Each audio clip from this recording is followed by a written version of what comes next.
ఈరోజు మనం చూపు గురించి మాట్లాడుకుందాం.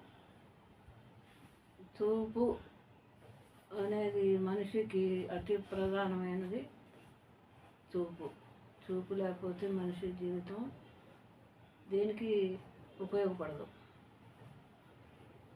అలా చూపు లేని వాళ్ళు ఎంత దురదృష్టవంతులో మనం చూస్తూ ఉంటాం. ఆ చూపుని ఇచ్చిన దేవుడికి మనం కృతజ్ఞతలు చెప్పుకోవాలి. మనం చూడగలుగుతున్నామంటే మన అదృష్టము, దేవుడిచ్చిన వరంలాగా కూడా మనం అనుకోవాలి. అలాగే ఆ వరాన్ని కూడా కొంతమంది దాన్ని సరిగా ఉపయోగించుకోవటంలో. చూపు అంటే మనం ప్రతి వస్తువుని చూస్తాం, ప్రతి మనిషిని చూస్తాం, ప్రతి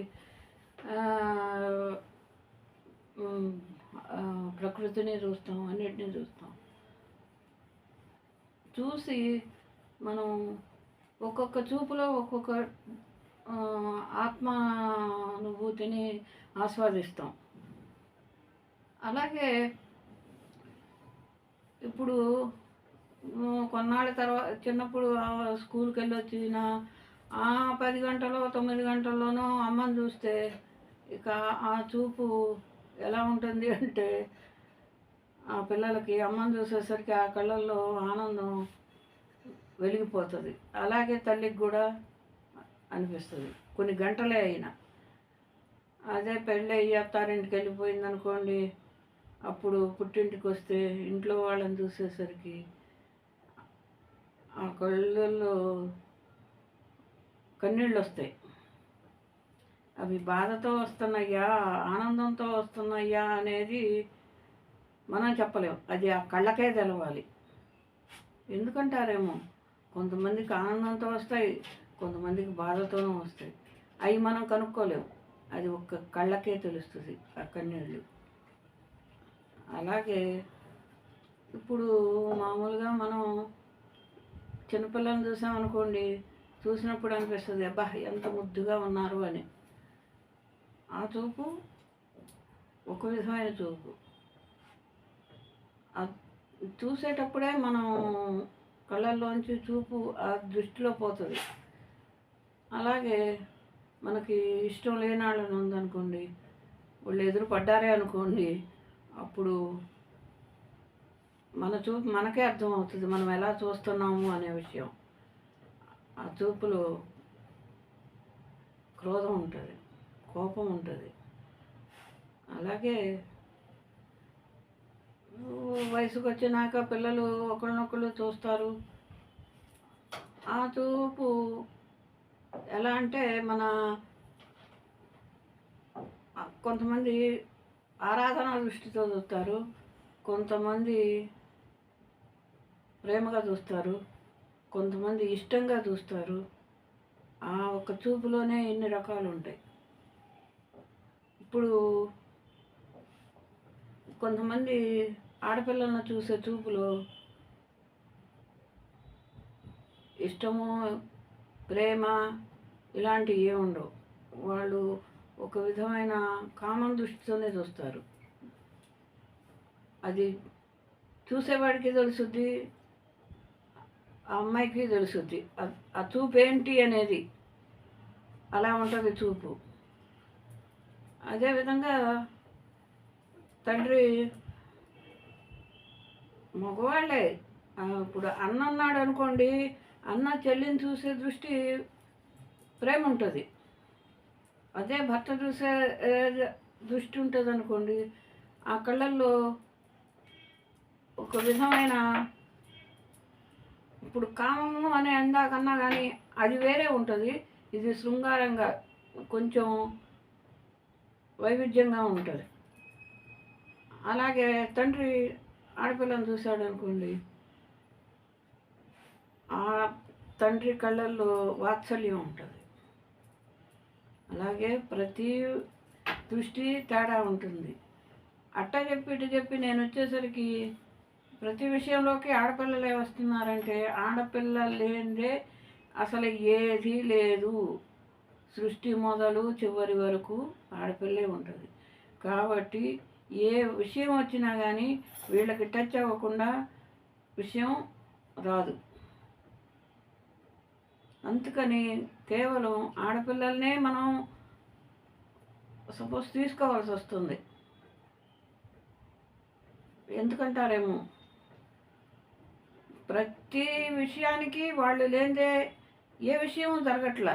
ఇప్పుడు నేను చెప్పాలనుకున్న విషయంలో నేను ఒక్కోసారి ఆలోచిస్తున్నా, ఏంటి ప్రతి టాపిక్లో వచ్చి ఆడపిల్లలే మెయిన్ పాయింట్గా చెప్పాల్సి వస్తుందని. ఎంత ఆలోచించినా ఆ మెయిన్ పాయింట్ ఆడపిల్లే. ఆ ఆడపిల్లని పెట్టి చెప్పకుండా నా వల్ల కూడా కాదు, ఎవరి వల్ల కూడా కాదు. ఇప్పుడు ఏ విషయం అయినా సరే, ఒకప్పుడు కవితలు రాసిన, నవళ్ళు రాసిన, ఏ విషయమైనా సరే ఆడపిల్లని దృష్టిలో పెట్టుకునే రాశారు కానీ మగవాళ్ళని దృష్టిలో పెట్టుకుని ఎవరు రాయలే. అందుకని ఆడపిల్లతో విషయం చెప్పాల్సి వస్తుంది. కానీ చూసే చూపు ఆడపిల్లని ప్రతి ఒక్కరూ ఒక్కొక్క రకంగా చూస్తున్నారు. ఇవాళ ఆడపిల్లలను బయటికి పంపుతున్నామంటే కొన్ని అవసరాలకి తప్పక పంపుతున్నాము, కొన్నిటికి తలకాయించి పంపుతున్నాము. అక్కడ చూసే చూపులు, పిల్ల ఇబ్బంది పడే ఇబ్బందులు తెలిసి కూడా పంపాల్సి వస్తుంది. అలాగే చూపు అనేది మనకి ఎంత ఇంపార్టెంటో అయినా కానీ ఆ చూపుని అనేక రకాలుగా చూస్తున్నారు. కాబట్టి కొంచెం మగపిల్లలు మామూలుగా చూడండి, అందంగా ఉంటే ఇంకోసారి చూడండి ఆడపిల్లని, కానీ కాముకతో చూడకూడదు అది. ఎందుకంటే నీకు చెల్లెళ్ళు ఉంటారు, అక్కలు ఉంటారు, రేపొద్దున నీకు పెళ్ళైతే నీ భార్య ఉంటుంది, మీ అమ్మ ఉంటుంది, ఇంతమంది ఆడవాళ్ళు ఉంటారు. ఆ చూపును మంచి దృష్టితో చూడండి. ఆడవాళ్ళు కూడా చూస్తారు, చూడరని అంటారు. ఎలా చూస్తారంటే వాళ్ళకి అసూయతో చూస్తారు. అవతల వాళ్ళు నగలు ఎక్కువ వేసుకుంటే అబ్బా అన్నీ వాళ్ళకున్నాయి మనకి లేవు అనే చూపు చూస్తారు. ఈ క్యాజువల్ అది మామూలుగా వాళ్ళు బాగున్నారు, మంచి చీర కట్టుకున్నారంటే, నగలు వేసుకున్నారంటే, వాళ్ళు ఎక్కడికన్నా వెళుతున్నారంటే వాళ్ళని చూసే చూపులో కొంచెం అసూయ ఉంటుంది. కానీ మగపిల్లల్లో అలా కాకుండా మంచి దృష్టితో దేవుడు మనకిచ్చిన చూపుని మనం మనం ఏ విధంగా మనం దాన్ని వాడుకోవాలో అలాగే ప్రతి వాళ్ళ దగ్గర మాట పడకుండా చక్కని దృష్టితో చూసి మీరు కూడా మంచివాళ్ళు అని అనిపించుకోండి. కాబట్టి నేను మీకు చెప్పేది, మిమ్మల్ని మీరు మంచి చూపుతో చూస్తే అవతల వాళ్ళు కూడా మిమ్మల్ని మంచి దృష్టితో చూస్తారు. కాబట్టి నేను చెప్పేది మీకు నచ్చినట్టయితే లైక్ చేయండి. నేను చెప్పింది మీకేమైనా విమర్శ చెప్పాలని అనిపిస్తే మాత్రం కామెంట్ చేయండి. ఓకే.